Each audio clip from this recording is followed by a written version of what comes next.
Work and earn your paycheck, but how would you like to get double pay?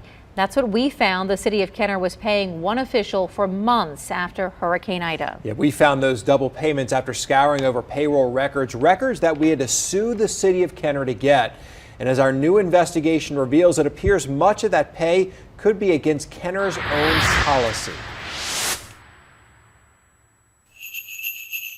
On the day before Christmas, the city of Kenner wrote Deputy Chief Administrative Officer Chad Pitfield a check nearly double his normal pay. The reason why? Disaster pay from a storm nearly 4 months earlier. This shows, at the minimum, a lack of accountability and oversight by Kenner. For that December paycheck, Kenner paid Pitfield for his typical 70 hours of work over 2 weeks, then paid him for an additional 77 hours of disaster work.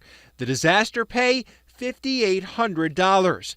Kenner says it's paying Pitfield and a handful of other salaried directors based on a 2002 policy.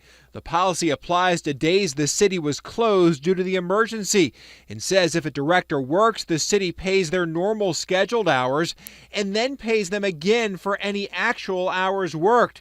For example, if a director was scheduled to work 7 hours and actually worked 15 hours, they get paid 7 hours of regular pay and an additional 15 hours of disaster pay. But there's a problem. Remember, the policy states directors make this extra money when the city is closed due to an emergency. According to several communications, including this post on Facebook, Kenner's government offices opened back up on September 27th. So that pay to Pitfield in December appears to be against Kenner's own policy. In fact, Kenner paid Pitfield nearly $50,000 in disaster pay after the city reopened. That's a lot of money. It's a lot of money that the taxpayers in Kenner are paying for, and it's not understandable to me why the city of Kenner, when the policy is very clear, it only applies when the city offices are closed, why they would nevertheless invoke and apply that policy on days that the government is open, when the whole point of it was to give the basic employees their basic pay because they couldn't work through no fault of their own, but they are working. So why are they applying this policy? It makes no sense. And again, it's either negligence or intentional wrongdoing. Pitfield's not the only Kenner employee who got paid disaster pay after the September reopening. But there's more. In a statement, the city of Kenner told us this policy has been in place since 2002 in Kenner, and FEMA has approved and reimbursed the city after emergency events since then, including hurricanes and an ice storm. But we found a 2007 report by the U.S. Department of Homeland Security Inspector General. The report says after Katrina, Kenner closed its offices and automatically paid its employees regular pay. The report notes in addition to receiving the regular pay, employees who worked during the emergency received pay for all additional hours worked. In essence, the city paid its employees twice for the same hours.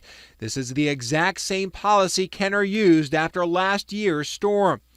The Inspector General said those payments from 2005 should be disallowed. So while Kenner tells us FEMA approved this policy since 2002, an Inspector General report says those costs shouldn't be allowed, something FEMA concurred with. After Katrina, Kenner asked for reimbursement from FEMA. FEMA said, no, this is inappropriate. We're not paying you. That was, 16 years ago? And now they did exactly the same thing. And either they have asked FEMA or they're going to ask FEMA for reimbursement. What do you think FEMA's going to say? They're going to say no, because we told you so 16 years ago. Former Kenner Mayor Mike Yenny told us by phone recently this is a flagrant abuse of power. Yenny said he used this policy for a short period of time during emergencies while he was mayor, at most 2 weeks, adding, why someone would pay for that long of time is beyond me. We asked around to see if other parishes have similar policies. None did. St. Charles Parish paid its salaried employees overtime after Ida, but only for 3 weeks. St. John Parish paid overtime for 45 days. Terrebonne Parish gave salaried employees additional vacation time, capped at a maximum of 5 days. Lafourche Parish paid overtime to some salaried employees, but get this, for the October 15th pay period, Lafourche paid its salaried employees a total of $11,000 in overtime, about the same amount of money Kenner paid to one employee during that time period, Chad Pitfield. St. Charles, St. John, Terrebonne, Lafourche all stopped their emergency policies for pay by mid-October, while Kenner kept paying and paying. For Chad Pitfield, all totaled since September, it meant an additional $86,000 of pay last year.